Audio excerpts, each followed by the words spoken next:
Hello, welcome to Board Game Exposure with me, Nick. Today we're going to be chatting with Rob McBride. I'm just going to send him the link for this chat so we can get him in. We're going to be talking about OverBattle, which is currently live on Kickstarter and certainly an ambitious and large project in the 4X realm. Speaking of which, my Heroes of Land, Air and Sea has just arrived, so I'm checking that out as we before and after this little chat. Just grabbing the link now. Here we go. Share. More options. Copy. And now we share the link with Rob. So if you're tuning in, you've got any questions, whatever, feel free to ask them. Just get that up a bit. And we'll just have a chat with Rob and see what he's got to say. Yeah, I've got the... can I show you? I'm just unboxing all of this down here. Here is a Land, Air and Sky. Land, Sea and Air. Land, Air and Sea. And I've got some more up here. There. Which is a lot of fun. So let's get this back on. I'm back here. Yeah. Where is Robert? He is almost here. So obviously Kickstarter is really busy at the minute. There is quite a lot of games on Kickstarter, and I think it's only going to increase as the months go on. But I'm certainly looking at some of the smaller ones as well, some of the kind of other end of the scale. Just backed that Planetoid from the guys who did Palm Island, which is kind of push your luck style game, and that looks really good. Sorry, I'm just tapping away and sharing the link a few places. Have we got Rob in yet? No. Chat with. See if it comes up this time. Rob McBride.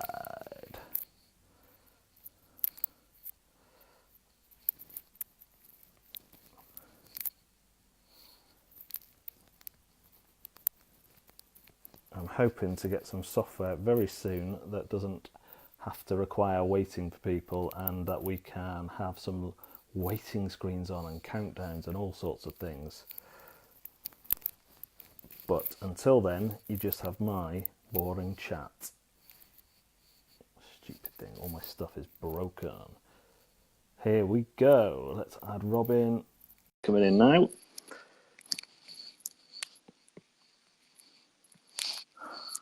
Connecting.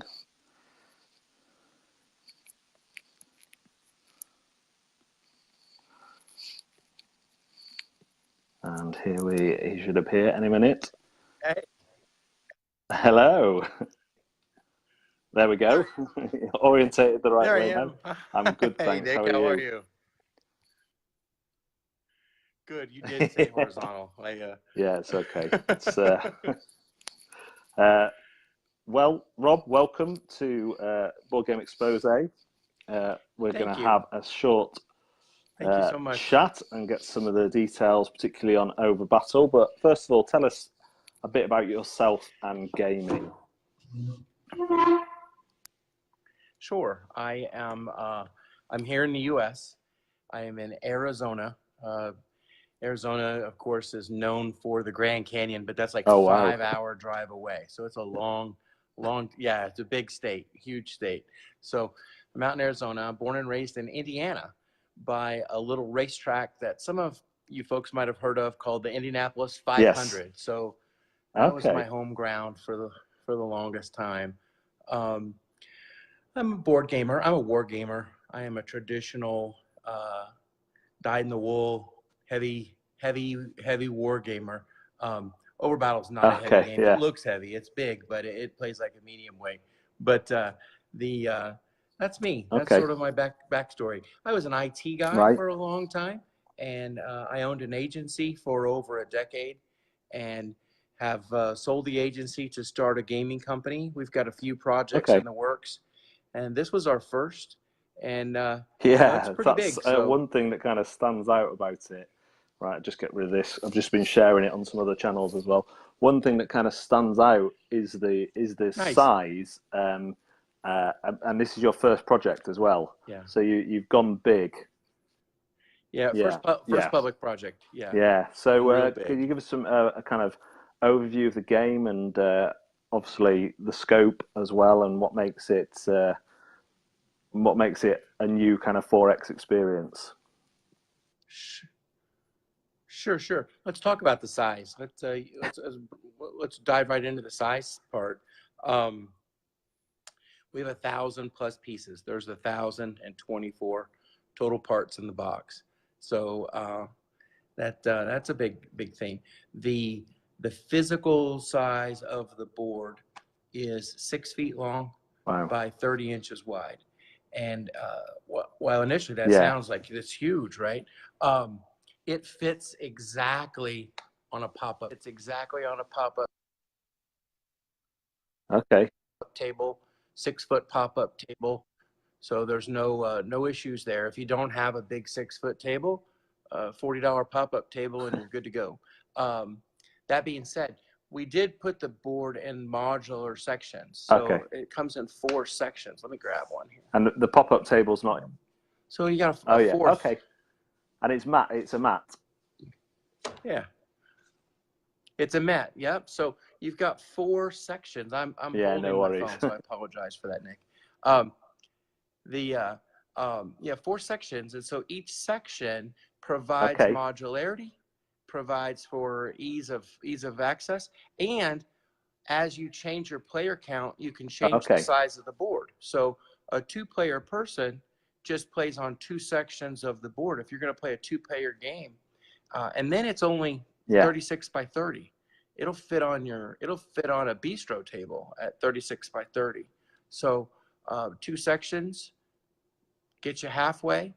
3 sections for 3 players. You can add Okay. that 3rd section, and then if you want to do the big full thing, Yeah. then it's a Yeah. full 16. And if you get cold, you've got a blanket to keep you warm as well. Yes, exactly. Nice and warm mat. Yeah, Okay. everything's Brilliant. matte. The Okay. the Yeah. planets are all matte. All the moons and asteroids are all matte. So we did the entire Wow. product in matte. Mm. It's a premium. It's Yeah. premium up front, and Yeah. we're up front about that too. Everybody that sees it's like, wow. Here's what happens with war games. It happens with a lot of games, and not just war games. The one guy Yeah. bumps the table. You got 200 pieces out there. Someone bumps the table, and stuff Yeah. just goes everywhere, right? You're like, oh, where was it? Where was my train? Where was my wheat? Where was I? So when you're a mat and your play pieces are on a mat, everything's matte material, nothing slides. So one of the challenges on a big war game is stuff would always move. Where am I? Am I here? Am I there? Because it makes a huge difference in some strategic situations. And what we've done is the mat solved that. Nothing moves, nothing bumps. So there's a lot of technical acumen to what we have and why, and why it's we chose we better just point out the pop-up table isn't included in the box despite the size. No, pop-up. Exactly. It's premium, but there's still a point. Yeah. Just add water. Yeah.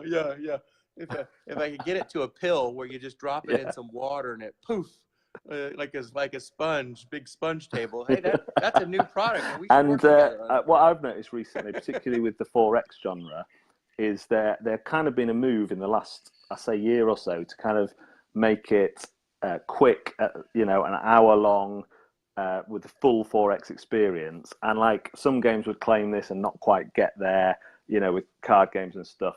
But one of the things I noticed on your page is that you're having this big experience, but setup for use is really important to get onto the table quickly and into stuff quickly. Exactly. Let's talk about 4X for just a second. as 4X became more popular a year and a half ago, 2 years ago. Yeah. I mean, we've had 4X for a while. I think the term was coined 20 years back. But just, you see a lot of it in popularity now. We played 4X games and never even knew that's what they were. You know, no one used the marketing moniker of 4X game. I don't think I've ever seen Access Now talk about a 4X game. But it's clearly a 4X game. So I think a lot of marketers now will add those tags because they're not 4X games. I don't think, like you, I think you alluded to, you can't have a 4X experience in an hour. There's that doesn't happen. It doesn't happen in 2 hours. There is a situation where a true 4X gamer needs to internalize that. When you've really played a deep 4X game, I think you come away spent. You come away potentially. You feel tired. You feel like, woof, I won, but that was a fight. That was really something. And that's what true 4X means. That's what true 4Xers are looking for. If your game is, oh, it's fun, and I come away light and fluffy in 90 minutes, and we go have tea, then I would say it's not 4X. Same thing happens with area control. Area control, you have some cards and you put it on. That's not an area control. Area control is this huge surface that you are trying to control, the areas on that surface.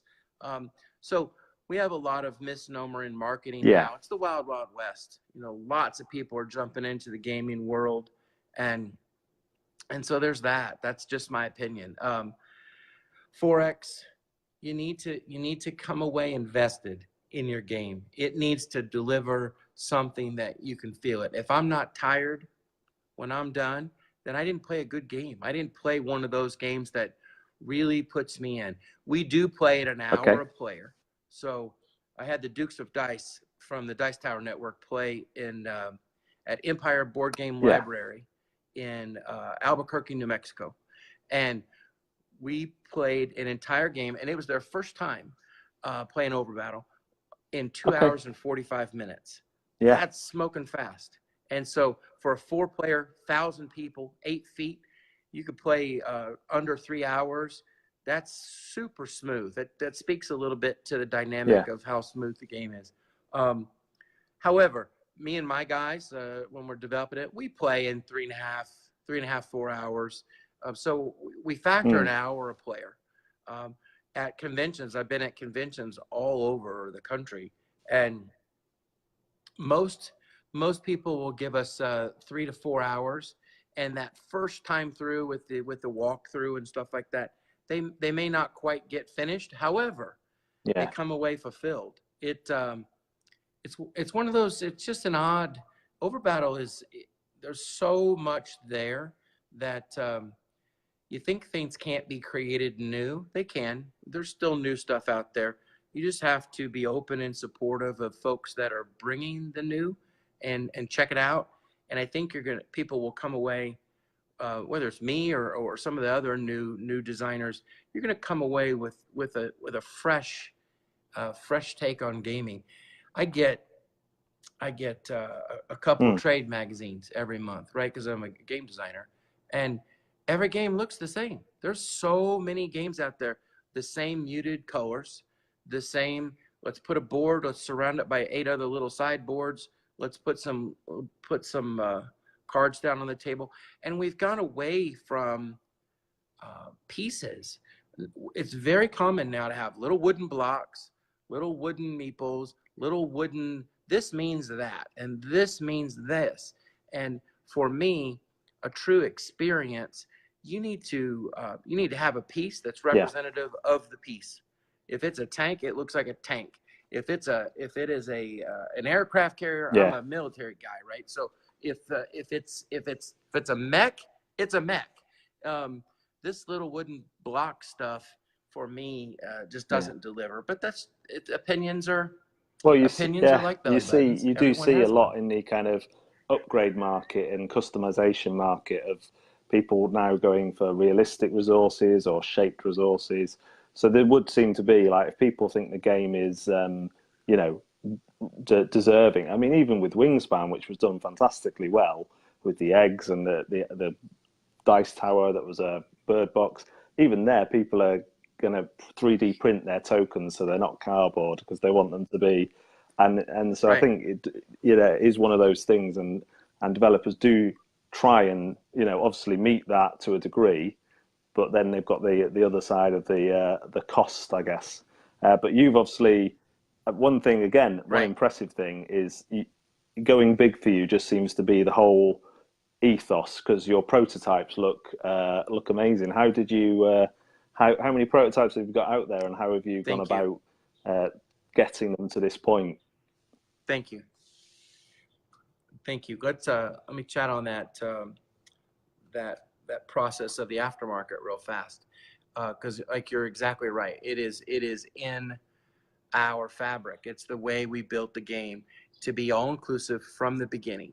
And the aftermarket people may hate me. I don't know.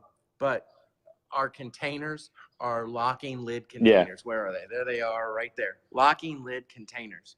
Our play pieces are play pieces. Everything is there. The mat's there. The dice trays, there's the dice trays. They're there. The colored dice, they're there. We took an approach. Yeah. I'm a gamer, right? So I got so tired of going out and buying colored dice to match that game, because I don't want to have just a set of dice. I want to have it in the box. When I pull that box, everything it needs is in there, right? So you may end up with 20 sets of red dice, 20 sets of yellow dice, that sort of scenario. Or you got your black and whites, you know. So we purposefully chose to put all the right stuff in the box right up front. Does that change your price point? It does. Are you going to spend that money anyway? You are. Wouldn't it be nice just to have a complete experience right out of the box? Doesn't that just make sense? I think it does. I haven't been able to get quite there yet, and get people that haven't seen it to quite catch that. However, everyone that has seen it are like, oh yeah. This makes 100% sense. This is exactly what I would do anyway. Well, I already have a dice tray. You might. My dice trays act as storage compartments as well. You might have colored dice. Do you have 40 D12s? 40 D12s? Well, we have 40 in the box. There are lots of things that you're probably going to go out and buy that in OverBattle you don't have to buy. So we fixed that, I think. I was just asking about how you went about, you know, because obviously your prototype is high quality as well. Yeah, yes. And obviously that has a cost to it and everything. And how you went about getting it to where you were happy with, that it gave a good enough experience. Okay. Sure. We, as a new guy, I didn't think it was going to work when I go out to conventions and stuff and have cardboard chits and stand-in squares and a roll-up piece of paper for my mat and say, hey, imagine if you will. So because I want to take you somewhere else, because I want this experience to just be something, and it is, it was important for us to prototype up front correctly. We did our own model design. So all of the play pieces are our own. Exclusive, and I still say it's our own. We took I bought the rights to a mech model, and then I fixed it because its ankles broke, its hips were no good, its legs were wrong. If it doesn't stand, then it's no good. It's no good as a mech if it doesn't stand. If it breaks in half at the body spot when you use it, it's no good. And so that was the only design that we didn't create ourselves. We, me and my friends, me and my 3 buddies in Indiana, who I've gamed with for 20, 30 years. When we decided to do this, it's like, okay, we're going to learn how to model. So we modeled some pieces, we got them close, and then I took them to a professional modeler and got those finished. And our stuff when you look at a shipyard, it looks like a shipyard. If you look at a space station out in space that's round and floating in orbit, ours is round and floats in orbit. So our pieces look from a prototype perspective exactly like they will in the game. We're done. That stuff is done. I have a 3D printer. Now, I don't have a 3D printer. I have a 3D printer, a big, Okay, I'm jealous. 3D printer. Yeah, thank you. Let me swing around here. Oh, this is a small piece on my 3D printer. So my 3D printer will do triple this, triple width, triple height. Yeah. And that's not bad. I mean, it looks it looks pretty good from across the internet, and the usual thing you see is the grain, isn't it? But you can't see the grain. That's pretty, That's great. So what this is, it's the exact same file that my plate piece uses. Exactly. And so all that detail that's in that big thing is the exact detail that's in this guy. And so while your fingers can feel it, your eyes now can see it, and you say, "Oh, now I have the experience. I'm in that thing. I'm sitting right inside here, and we're traveling across this planet, and I get it. I feel it." And so there's that. I have my own 3D printer, and I learned how to do it. 2 years ago now, April actually. I spent 3 months, 60 hours a week, learning how to 3D print. I'm the kind of guy who I think I can do anything. Don't tell me no, because I think I can do it. I think I can. I'm the little engine that could. I think I can. I'm confident to the point that I think I can do anything. And so I got this printer. I got a nice 3D printer, and it just wasn't good enough. It wasn't going to get me where I needed to get in quantity and in production. So then I got the big one, and I had to learn how to do it right. And Nick, I tell you, there's a good total 6 weeks of absolute failure. Just my girlfriend would come home from work, and this is my day job. This is I'm a game developer, designer. OverBattle is the real deal. It's all encompassing. And she'd come home and I would be so frazzled. She's like, "What's the matter?" I said, "I've printed all day long and I've got nothing. I've just got a mess. I got plastic everywhere. It's not working. And as a graphics guy, Photoshop and Illustrator, you start to use Photoshop and you get real good at it, and you start to use Illustrator and you get real good at it, and your print dialog box and all your settings, there may be 150 settings in Photoshop, 150, that to get everything exactly how it's supposed to look on the page. When I got into 3D printing, there's 1,000 settings, 1,000 settings. And I'm dealing with three dimensions, not a flat piece of paper. And I'm dealing with tenths of a millimeter, tenths. And that prints at a 0.08. All my stuff is printed at 0.08, teeny tiny high resolution print. And it was a struggle. It was something else to learn how to do what I do. But now I can print anything. Now, you got something you need printed, Nick? Send me a file. I'll print it. I'll knock it out. What color you want? You want that blue? I got that blue. I got plenty of that blue ready to go. I took the time then to complete a set, and to complete an entire set 3D printed with 1,024 parts. It's about 4.5 days. So it takes 4.5 days to print this guy, by the way, and there's the yellow one back there, and I have all the colors. Guess how many hours? Guess how many hours that takes to I know print? from my friends it takes a long time. I can only imagine that takes 49. Man. 49 hours. So I start that, and 49 hours later it's done. So one of the key things is slow and steady wins the race. It's that old turtle in the hare. And in 3D printing, if you can slow it down and you've got the time to do it right, and I think in life, nothing's worth Yeah. doing if you don't try to do it right. And I just don't, you can't replace time. Yesterday's gone. And so tomorrow's not yet here, but yesterday and last week, we're not getting those back. Those are gone. And every minute that I spent that I don't print it right is a wasted minute. And so for me, finding that right spot to where I knew what I was doing and how to do it was important. We have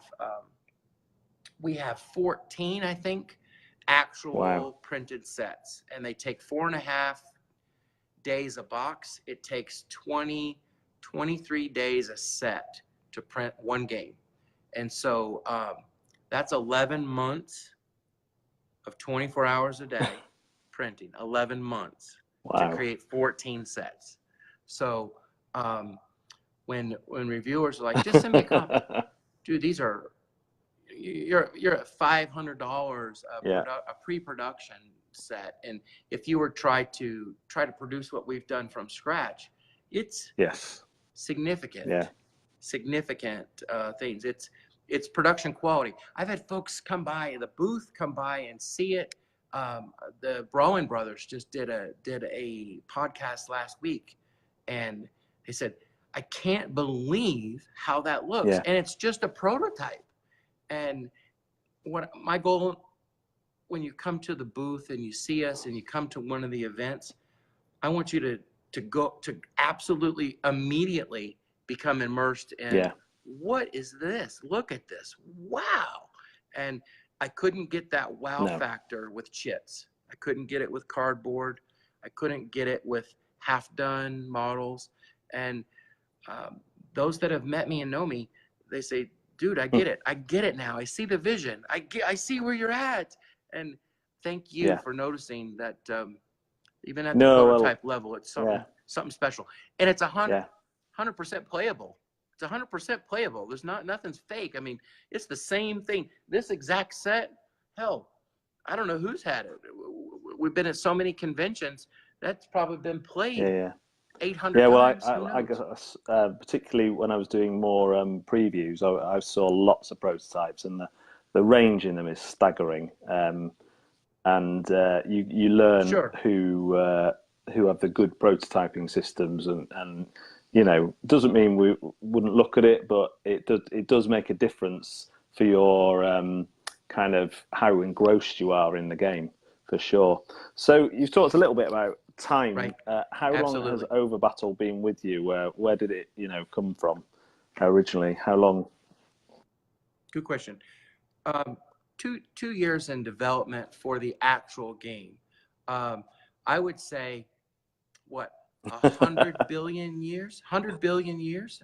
And we laugh, but the plane surface, the matte material. Let me grab a piece here. I got another piece on the side because it's quartered, right? So the matte material. You see those planets, or you see those star systems that are on there? That, my friend, is the night sky. That is the actual night sky. So that's great. When you go, that's Hubble. That is the biggest photograph ever taken, is the backdrop on the play map. And it's an absolute, if you've never seen it, it's of the dark spot in space that we focused the Hubble on, and we opened up the lens and we just let it sit there for, I don't know how long NASA let it sit there, weeks. And then they got back and they developed the photo, and they're like, oh my gosh, this is beautiful. And it is beautiful. And so we took the night sky, which I would say 100 billion years or 1 trillion years it took to build, and we put that on our bat. And because I'm dealing with aliens in the backstory, I took the night sky and I flipped it around backwards because it's their night sky they're looking at. It's not our night sky. They're on the other side of the galaxy. And so there's that, literally. In a science fiction game, we lose track of science in science fiction. And so for me, as a science nerd, it was important to have real science. And so my players, those players that are on the box, each one of those come from a real place in space. And the blue one, the blue player, she's called a Galician. And NASA, American Aerospace, has found a star system called Gliese 581. And Gliese 581 has a series of planets that they believe are probably inhabitable, that there's probably life on Gliese 581 and its star system. And you can look it up. You can Google Gliese, Gliese 581. And Gliese 581d is the planet that they think probably has the most successful chance of life. It's about twice the size of Earth. So if you're from Gliese 581, then you're probably called a Galician. And so my players are the Galicians, and that's exactly where she's from. And 581d, we call her planet Decora. And so my backstory is based in true science. The brown guys, the Tauberites, tough and rough, they're from a star system in the night sky called Ta Buddhis. If you're from Ta, and you have a planet from Ta, maybe that's called Taub. And if you got a planet on Ta called Taub, then you're probably called a Tauberite. So the Galicians and the Tauberites, actual stars in the night sky. If NASA says they have life, yeah, they do. I've created, there it is. It's right there. And then the yellow Metarians back there, I call those guys the Metarians. Star system from the Metarians is Dorado.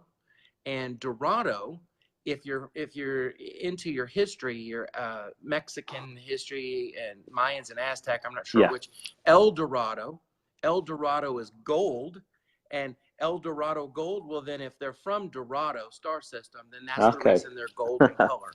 And so from the NASA photo to the actual character sets, it's based in real science. So billions. What about of in years. your head? Now 2 years. It took me 2 years. 2 years in my head to get it where it is. I've got a writer, and her and I work every week on some of the backstory. And so we are a couple hundred pages done on who these people are, where they came from, why they're at war, what got them to war. And so I got this huge backstory of who, what, where, when, and why. And pieces of that play right into the game. The game plays into the story, and the story plays into the game. And it becomes a fascinating experience. We have a player, the red guys, they're called the Sin. They are the universe's worst dudes. The reason in the story no one's ever heard of the Sin is because when they come across you, extinction is your fate. They're not going to leave anyone left to speak about them. And so, however, they have this plan, this process where they show up as your friend and they turn on you at the end. And so we actually play that out in the story. We play that out in the game. The red guys show up as your friend. They play for everybody. They're on everybody's side. You have some of the red guys. I have some of the red guys. They fight for me. They fight for you. However, as they get bigger and bigger and bigger, they don't die. So in the game, they don't die up until a certain trigger event happens. While they don't die, I'll jump in front of a bullet for them. I'll save their life because they showed up as refugees. We brought them in. They've been helpful, and now we're at war, and they're helping us fight and that kind of thing. However, they're the ones that caused the war. We didn't even know. So you invited them into your home world. I invited them into my home world, and immediately in the story, and it plays out in the game, they started in on us. Rob, you don't need Nick. You're good enough on your own. Nick, you don't need Rob. Yeah. You don't need him. You're good enough on your own. And so the Sin created the spark that is the war. And that's where the game starts. You start as friends, you become at war, and then the Sin slowly turn on everybody. And so you have a player that sits down. It almost feels like an AI character. You have a player at the table that plays a completely different but similar game inside of the same game the other three of you are playing, and they are directly impactful on your results and my results. And so it is, there's nothing like it, and everyone who experiences it comes away with like, dude, wow. And then you asked about setup. 4X setup. big games are plagued Yeah. by long setup time. Even medium games take 20 minutes to set up, 45 minutes to set up. No, I've tried to stay away from losing my life. Yeah. I'm sure it sets up in, I'm sure it sets up in 10 minutes. No, it's a great game. However, you better spend some time, right? So what we did is I stood back and I said, I hate setup time. I either have to set up the game before everyone shows up, so it's ready when everyone gets here, so we don't have 45 minutes of just waiting around while we're setting up the board. Because I'm a war gamer, and it just took a long time to set up World War II. It set up a long time to put the Brits where they were, and the Germans where they were, the Russians where they were, so we were ready to play exactly as it's supposed to be. And we said, okay, how do I fix this? We actually turned setup into gameplay. So every choice that you make from the moment you sit down, we put the board out, roll the mat out, right? So it's mat, roll the mat out, hand everybody their box, and we're literally ready to play. There is zero setup time. You're going to pick a planet, and that planet is going to be different. This planet is a different size than this planet. And immediately, the very first choice you make impacts your game. And then every choice throughout that selection process impacts your game. Where we put this out on the map impacts your game. And while I have a 6-foot board, by the time you've laid everything out, your play space feels like this. I'm like, oh my gosh, I'm at war. I got people on all sides of me. I start to feel the angst. I start to feel the emotion. We have all of this going on before we've ever rolled any dice. We'll buy up our units. We have 250 plus units in each box. You're going to end up with about 35, 45 pieces in the game at any one time. You're going to buy your units are different than my units. So I'm going to buy different stuff that you don't have. You're going to buy different stuff that I don't have. And then we're going to put them out on the board in different stages. And so the setup is 100% variable. It's 100% part of the game. And you pick a planet, you put your stuff on that planet. Nick says, this is my planet. And then Rob says, I want to put my stuff on that planet too. And so I put my stuff on that planet. We're going to get it on pretty quick. But we don't know where that's going to be until it is. And so setup is part of the game. And it's so exciting. Some people come away with that setup was the game for me. And whoever says that's setting up the game, are you kidding me? So it's totally different. I think we have, I know we have created processes that will be copied. You will see zero setup time games going forward because of OverBattle. It's something you see, like I've seen in some smaller card games like Res Arcana. The draft is as much as important as the engine you build because you're drafting your potential. And the new one from I think it's Grey Fox, the Samurai Bushido. That one, the first two setup phases essentially, but you're doing the work then. You know, if you don't do it well, you're not going to. But I think like everything with OverBattle, it's not that you've done it; it's that you've done it at the scope it's at. Which is impressive. But listen, it's been great to chat to you. Thank you for sparing some time during your campaign. Thanks, Nick. I've whacked the link in the comments for people interested to go and have a look and just be blown away by the scope as well. And Rob is great. Thank you. I can only imagine he's hugely active in the comments, just from our kind of internet interactions as they've been so far. And I imagine you're not getting much sleep at the minute as the Kickstarter rolls on. We did a little soft launch, and it is what it is. I'll be at PAX East next weekend, so 80,000 people, eyes on, and I love your support. I think that anybody that takes it on is going to be excited and well rewarded. So I thank you. Any plans for for wrestling this year? Thanks for your time this morning. Maybe. I'm a PAX guy, so I did PAX Unplugged. I did PAX South. We're doing PAX East. PAX has PAX Australia at the same time that ESSA. And so potentially, I end up in Australia as opposed to Germany. Which would you choose? I've never been to Essen, so it's my first year this year, going across to it, and I'm really looking forward to it. So it's I think for Europeans, European gamers, Essen is held in very, it's the kind of Grail conference, because we don't get the bigger American ones that's in country.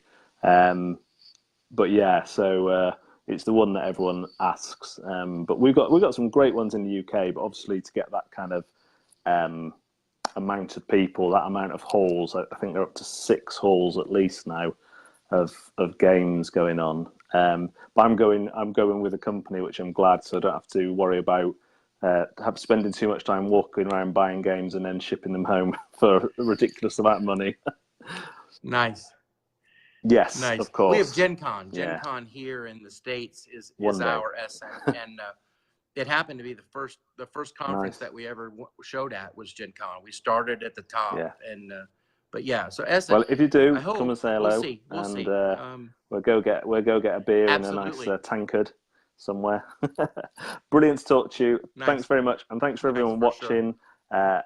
We'll have more live interviews coming up on Board Game Exposure and Exposé in the future. Take care now, Rob. Bye. Thanks.